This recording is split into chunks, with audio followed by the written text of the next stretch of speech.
नमस्कार, आप देख रहे हैं द न्यूज, आपके साथ मैं सृष्टि मिश्रा। तो आज लोकसभा में वित्त मंत्री निर्मला सीतारमण ने बजट पेश कर दिया है। 24 का बजट पीएम मोदी के कार्यकाल का तीसरा बजट। जब से वो भारत के प्रधानमंत्री बने हैं, एक बार फिर से चुन के आए, नेतृत्व एनडीए का है और यहाँ मुख्य चेहरा पीएम मोदी एक बार फिर से नरेंद्र मोदी बने। अब चलिए आपको दर्शकों बताते हैं इस आम बजट में आम इंसान के लिए क्या और किसानों के लिए क्या।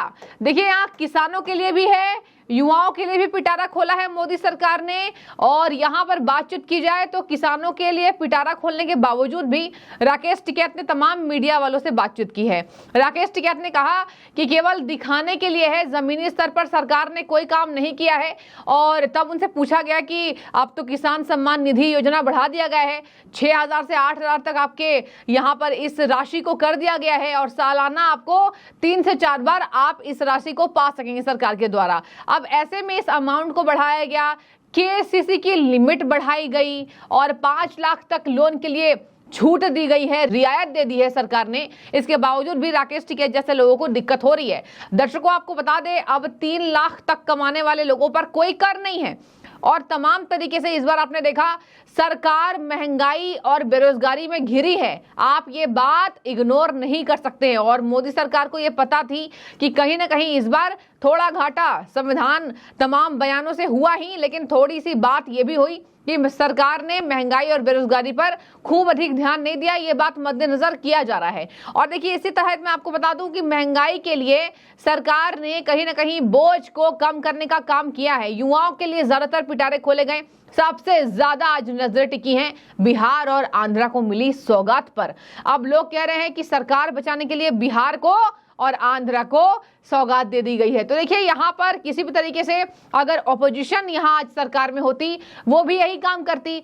अब देखिए, बिहार की मांग लंबे समय से चली आ रही है, बिहार को विशेष राज्य का दर्जा दीजिए। अब ऐसे में देखिए, बता दें आपको, उसको सरकार ने कभी नकारा नहीं, लेकिन आज जो बजट में बिहार के लिए वो अलग था और विशेष राज्य के दर्जे को छोड़िए, लेकिन जितना बिहार को दिया गया नीतीश कुमार ने, कहा जा रहा है, उससे कम मांगा था। इसके बावजूद भी मोदी सरकार ने ज्यादा दिया। और देखिए, एक्सप्रेसवेज अब बिहार से होकर भी गुजरेंगे और खास तौर पर यहां पर गया का मेन फोकस रखा गया है, बोध गया को। और बता दें आपको, एक्सपर्ट्स का मानना है कि किसानों के लिए जो फोकस सरकार ने किया है, उसके लिए किसानों को आज पीएम मोदी की तारीफ करनी पड़ेगी। आपको चलिए मैं बताऊंगी। अभी मेन मेरा जो मुद्दा है वो किसानों और युवाओं पर भी है, क्योंकि आपने तमाम बजट सुन लिए होंगे। लेकिन चलिए, किसान और युवाओं के लिए क्या है वो मैं आपको बताऊंगी।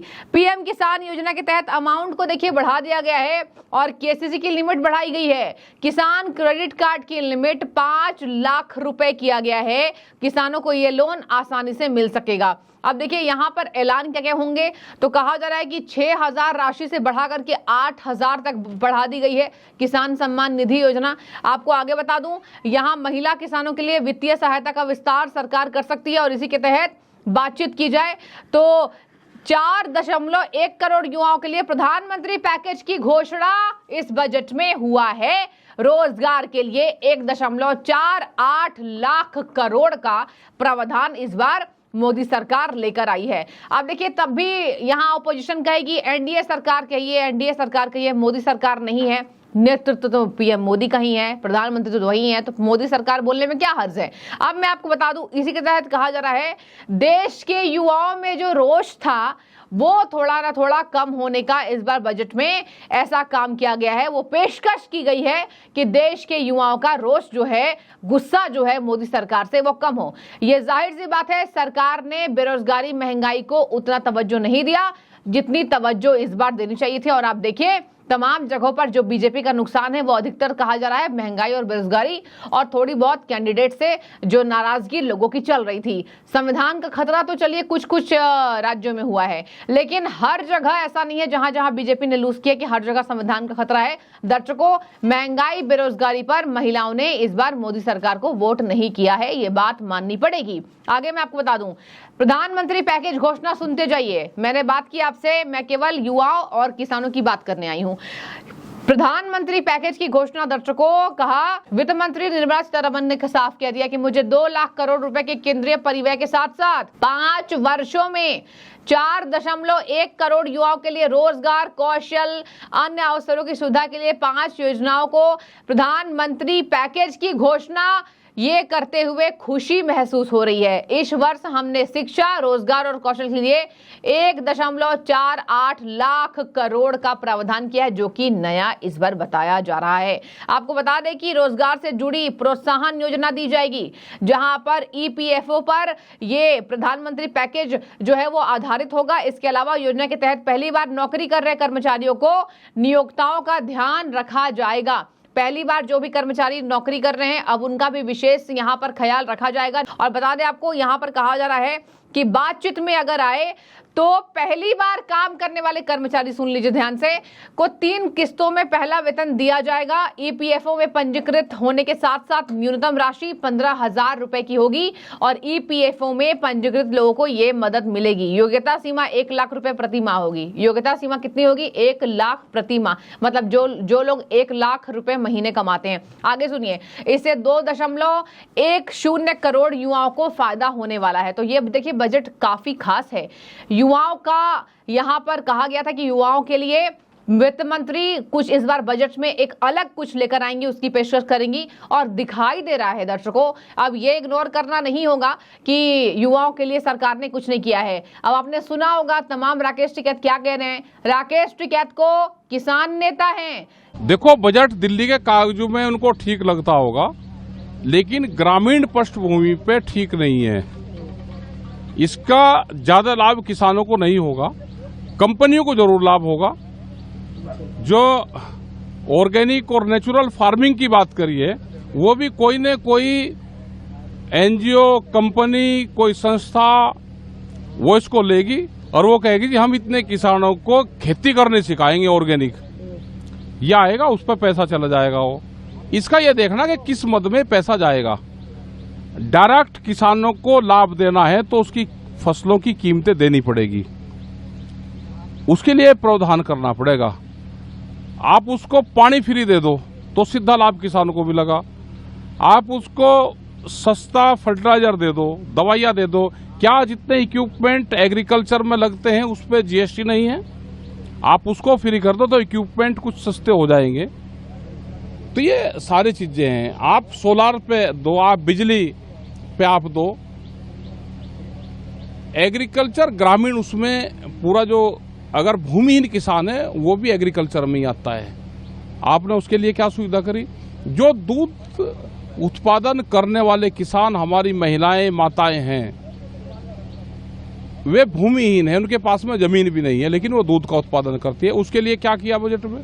20 रुपए किलो दूध के रेट कम हो गए 1 साल में। सबसे ज्यादा हालत तो उनकी खराब है। जो कारखानों में काम करते हैं लेबर, उसका क्या करा? आपने हेल्थ पे क्या किया? ग्रामीण हेल्थ पे कोई योजनाएं हैं?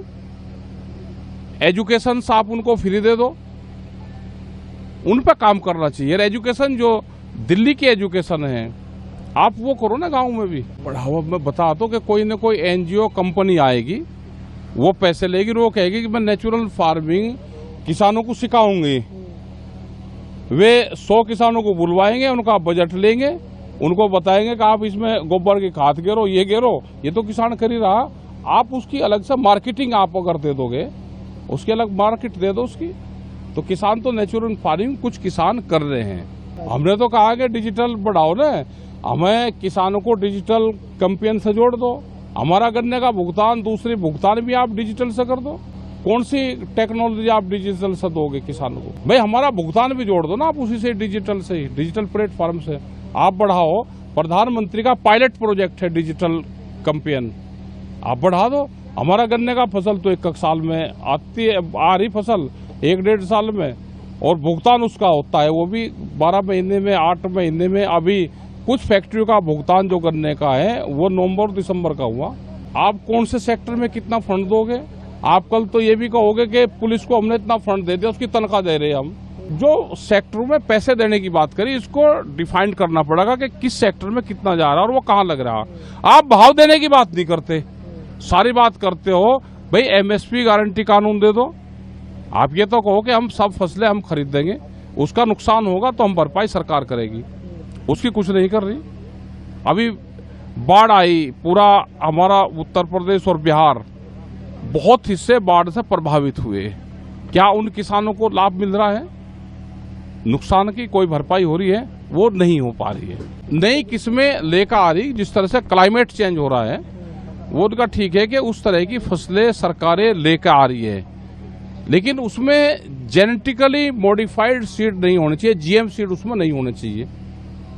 फसलें तो हमारे वैज्ञानिक है जो रिसर्च सेंटर हैं, क्या उसको फंड लोकेट किया है? उस पर कितना फंड जाएगा? उसके धीरे धीरे फंड काट रहे हैं ये सारे। क्या बाहर से किस्म लेके यहाँ पाएंगे? क्या वे हार्मफुल तो नहीं है? क्या वे मानव शरीर के लिए हानिकारक तो नहीं है? तो इन सब चीजों पे ध्यान हमको करना पड़ेगा।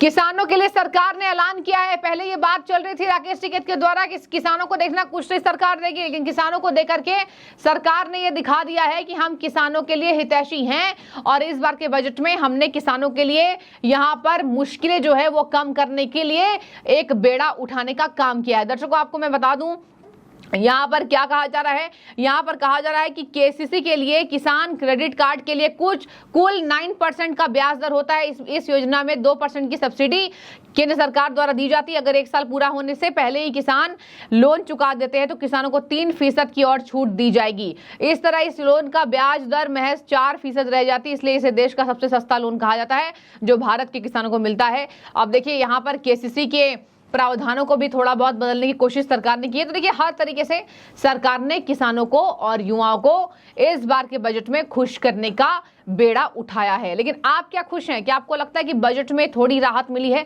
जरूर कमेंट के जरिए बताइएगा। लेकिन राकेश टिकैत की बाइट आपने सुनी, राकेश टिकैत नाराज हैं वापस से सरकार से। आपकी क्या राय इस पर जरूर कमेंट कीजिएगा। शुक्रिया।